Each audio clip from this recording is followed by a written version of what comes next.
More tenants are falling into rent arrears than ever before, and how you handle it now could define your future income. Hi, I'm Alicia and welcome back to Concentric TV, the place where we break down property legislation, compliance and practical strategies to help landlords thrive even during challenging times. In today's video, we're talking about how to handle rent arrears in a cost of living crisis. With energy bills, food prices and mortgage rates all rising, tenants are under pressure. And it's no surprise that arrears are becoming a more common issue for landlords. But here's the thing, how you deal with rent arrears now can make or break your relationship with your tenant, your legal position and your cash flow. I'll be walking you through 5 essential steps that you can take if a tenant falls behind on rent, from proactive communication to understanding the legal process. And the last point is the one that most landlords overlook, but it can give you far more control in the long term. So let's dive in. Step 1, open the door to communication early. The moment you notice rent hasn't arrived on time, reach out. Not with threats or formal notices, but with a professional open message. Something like, just wanted to check if everything's okay, we noticed the rent hasn't come in yet. This one step alone can stop things escalating.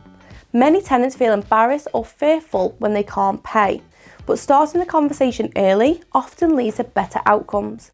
They may only need a short-term payment plan or signposting to support.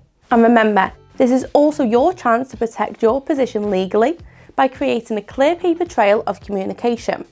Step 2, encourage tenants to seek support through government schemes. Many tenants don't realise they may be eligible for extra help, especially if they already claim benefits like universal credit or housing benefit. In England, councils offer discretionary housing payments, short-term support to help tenants cover housing costs if they're struggling due to low income or an emergency.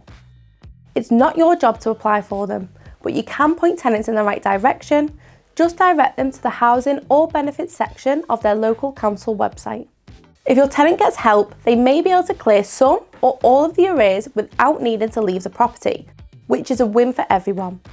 If you're finding this video helpful, please consider subscribing to our channel for more content like this.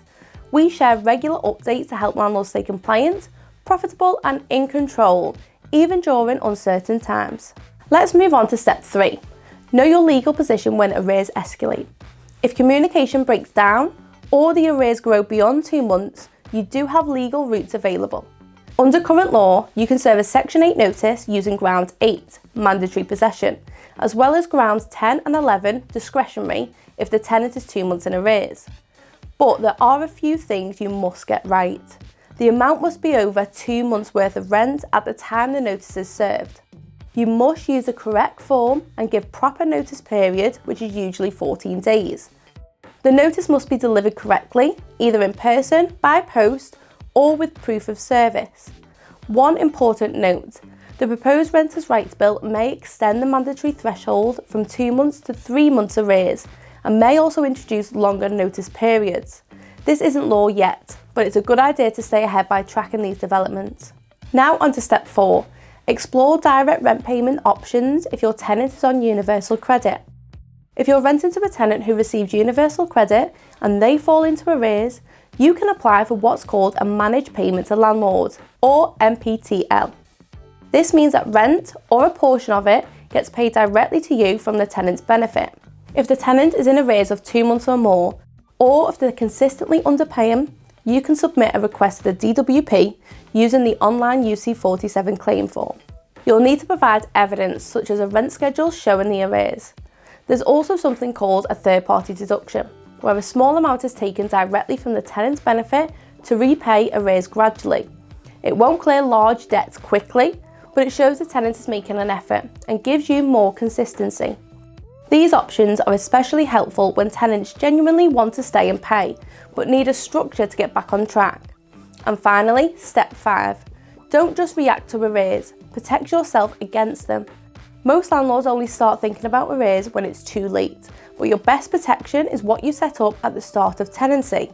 That means doing thorough affordability checks and referencing, taking out rent protection insurance if you're managing high-risk let, setting up clear rent due dates, payment methods and terms in writing, and working with agents who offer arrears follow-up and early intervention as part of their service. But there's one more thing, something many landlords overlook. Stay educated. The rules around rent arrears, notice possession and benefits are changing, and what was true 2 years ago may no longer apply.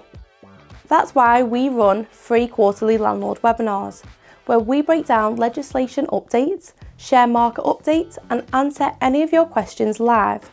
If you want to be the kind of landlord who's prepared, proactive and protected, those webinars are where you want to be. There's a link in the description where you can register for the next one. Let's quickly recap the steps from this video. Start communication early. Don't let rent arrears spiral. Guide tenants to support like discretionary housing payments. Understand your rights and the legal steps under Section 8. Apply for direct rent payments if your tenant receives benefits. And protect yourself long term with solid processes and education. Thanks so much for watching. If you have found this video helpful, don't forget to give it a like and hit subscribe. And let me know in the comments, have you had to deal with rent arrears recently? And what has worked best for you? And don't forget to register for our upcoming landlord webinar. The link is in the description below. I'll see you in the next video.